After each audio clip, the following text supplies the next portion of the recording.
When Emma inherited her grandmother's house, the whole town gave her the same advice: sell it.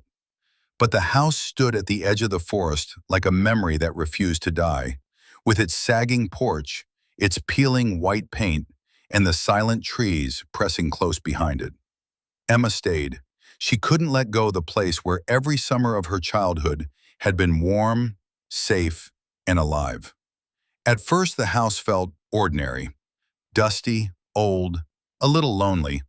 Then she found the guest room at the end of the upstairs hallway. The door was locked. That had never happened before. Inside, the room was almost empty. A bed, a wardrobe, a rocking chair, and on the floor lay a notebook covered in dust. On the first page, in her grandmother's handwriting, were 4 words: "Do not let him stay." Emma's hands went cold. The rest of the notebook was filled with dates, short notes, and a growing fear that seemed to climb the pages. June 3rd, he asked for tea. June 7, he knows things he shouldn't. June 10, I think he watches me sleep. And at the end, written in a shaking hand, if I die, it wasn't an accident. Her grandmother had died falling down the stairs. That was what everyone said. That night, a storm rolled in over the forest.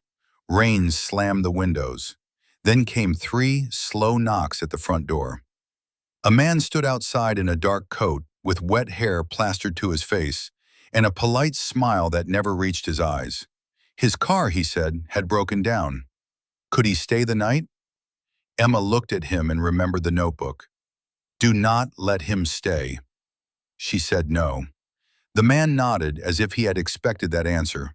Then he vanished into the rain.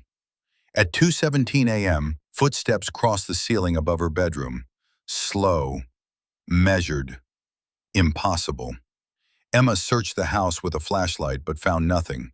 Until morning. In the guest room, muddy footprints led to the wardrobe. Inside was a hidden compartment, and a photograph of her grandmother standing beside the same man.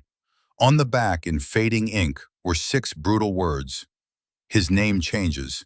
His face doesn't. Emma finally understood. The house was never an inheritance. It was a prison. Her grandmother hadn't been keeping him out. She had been keeping him in. And some doors aren't locked to protect the house inside. They're locked to protect the world outside.